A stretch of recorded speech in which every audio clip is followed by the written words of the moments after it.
Setelah membuka pintu kamar Pak Johan, tercium aroma aneh dan tercium pula bau busuk.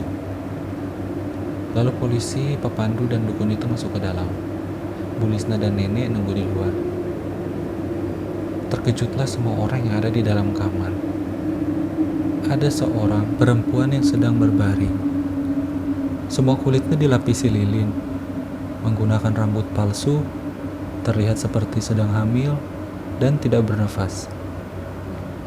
Lalu polisi menelpon untuk meminta ahli forensik untuk datang dan menginvestigasi mayat itu.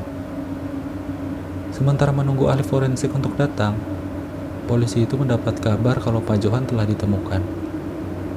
Pak Johan sedang berada di kuburan. Pak Johan sedang menggali lagi kuburan istrinya untuk memalsukan kuburan istrinya. Lalu Pak Johan dibawa ke kantor polisi untuk dimintai keterangan. Lalu datanglah ahli forensik untuk menginvestigasi mayat itu. Ahli forensik datang dengan persiapan yang lebih matang, sehingga hasil dapat ditentukan saat itu juga. Selama kurang lebih 30 menit, ahli forensik melakukan tes pada mayat itu. Dan ternyata memang benar kalau itu adalah mayat istri Pak Johan. Lalu nenek berkata, "Kalau begitu, kita bakar saja mayat ini sekarang, supaya arwah tidak mengganggu orang-orang di daerah ini lagi." Kemudian polisi menjawab, "Tidak bisa, Bu. Kita harus menunggu sampai seluruh proses investigasi selesai. Pak Johan sedang diinterogasi di kantor polisi." Kemudian polisi dan ahli forensik pun pergi kembali ke tempatnya masing-masing. Polisi itu mempercayakan TKP kepada Pak Pandu. Saat di ruang interogasi, sudah 1 jam lebih Pak Johan tidak mau memberikan pernyataan apapun dan tidak mau mengakuinya. Sampailah polisi itu dan masuk ke ruang interogasi membawa bukti hasil tes pada mayat di kamar Pak Johan. Pak Johan pun tidak memiliki alasan lagi dan mengakuinya. Ia menceritakan kalau 15 tahun yang lalu, istrinya tergelincir di rumah saat hujan deras. Saat itu atap rumahnya bocor dan mengakibatkan air masuk ke dalam rumah. Pada malam itu, istrinya hendak pergi ke dapur lalu tergelincir. Ia meminta tolong kepada semua orang tapi tidak ada yang mau menolongnya, hingga istri dan bayi di kandungannya meninggal. Pak Johan menjadi sangat dendam kepada semua orang di daerah itu dan tidak bisa merelakan istrinya pergi begitu saja. Lalu Pak Johan menggali kuburan istrinya dan membawa mayat istrinya ke rumahnya. Pak Johan melakukan berbagai cara untuk mengawetkan mayat istrinya itu, dibantu oleh anak pertama dan satu-satunya yang pada saat itu masih berusia 6 tahun. Tetapi hanya membawa istrinya pulang, Pak Johan tetap merasa hampa dan kesepian. Akhirnya Pak Johan juga melakukan ritual pemanggilan arwah, supaya tetap bisa melihat dan berbicara dengan istrinya. Pak Johan pun mengakui semua yang telah ia lakukan selama 15 tahun ini. Selama bertemu dengan orang-orang sekitar, ia berpura-pura seperti orang pada umumnya. Namun saat malam hari, ia membantu arwah istrinya untuk membalaskan dendam. Ia dan istrinya ingin semua ibu hamil merasakan yang dirasakan oleh istrinya. Setelah menceritakan semuanya, Pak Johan pun menangis terseduh-seduh. Ia tidak bisa menahan rasa sakit yang ia pendam karena kehilangan istrinya. Kemudian di Hotel Melati, Pak Pandu kemudian menghampiri Mbak Yuni dan berkata, "Waktu itu saya tidak sengaja mencium aroma pakaian kamu mirip dengan aroma kamar Pak Johan. Kamu pasti pernah masuk ke dalam kamarnya. Apa kamu tidak melihat ada mayat di kamar itu?" Begitu tanya Pak Pandu dengan nada yang cukup kesal. Lalu Mbak Yuni menjawab dengan gemetar, "Saya tidak tahu kalau yang berbaring itu adalah mayat, dan saya tidak berani bertanya kepada tamu saya, Pak." Pak Pandu merasa ada yang janggal, tetapi jawaban Mbak Yuni terdengar masih masuk akal.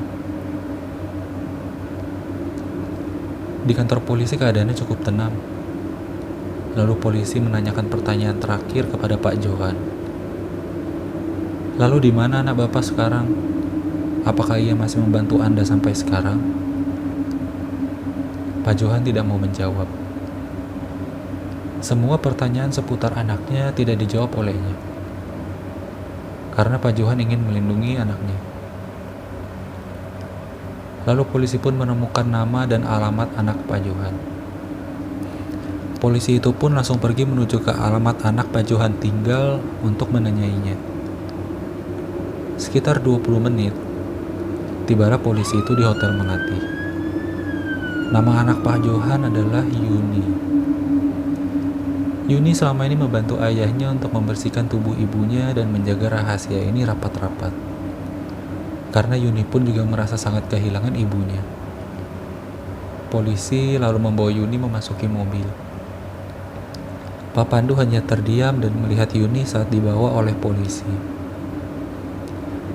Ia benar-benar tidak menyangka bahwa orang yang menolong istrinya ternyata adalah penyebab istrinya celaka. Polisi juga membawa mayat itu ke pusat kremasi untuk membakar tubuhnya. Lalu pergilah polisi itu. Kemudian dukun dan nenek itu pun pamit kepada Pak Pandu untuk pulang karena sudah malam. Pak Pandu dan Bu Lisna juga kembali ke kamarnya untuk mengemas semua barangnya. Mereka pun juga hendak kembali ke rumah karena semuanya telah selesai. Setelah selesai berkemas, Pak Pandu, Bu Lisna, dan Ade pun naik ke motor bebek Pak Pandu. Pak Pandu duduk di depan, Bu Lisna duduk di belakang, dan Ade duduk di depan Pak Pandu. Lalu berangkatlah mereka dari hotel itu menuju ke rumahnya kembali. Bagi Pak Pandu, ini adalah kejadian yang sulit untuk dilupakan. Setelah sampai di rumah, listrik di daerah itu sudah menyala kembali. Mereka pun masuk ke dalam rumah, sedikit membersihkannya, lalu beristirahat. Kemudian sampailah polisi dan Yuni di kantor polisi. Polisi menanyai Yuni beberapa pertanyaan, dan Yuni pun menceritakan persis dengan yang disampaikan oleh Pak Johan sebelumnya. Beberapa bulan kemudian, hari pengadilan pun tiba. Pak Johan dijatuhi hukuman penjara seumur hidup, dan Yuni dijatuhi hukuman 20 tahun penjara. Namun ada satu hal yang belum mereka sampaikan, bahwa kain kafan istri Pak Johan adalah pintu masuk arwah istrinya. Kain kafan itu harus dibakar untuk mengusir arwah itu dan kembali ke alamnya. Kain kafan itu dikuburkan di bawah rumah mereka, rumah tempat istri Pak Johan meninggal. Rumah yang juga telah Pak Johan renovasi, yang kini rumah itu bernama Hotel Melati. Halo teman-teman semuanya, terima kasih sudah mendengarkan cerita ini sampai selesai. Jika kalian mengikuti semuanya dari episode 1 sampai episode 8 ini, kalian keren banget deh. Kalau kalian suka dengan ceritanya, bagikan video ini ke teman kalian ya.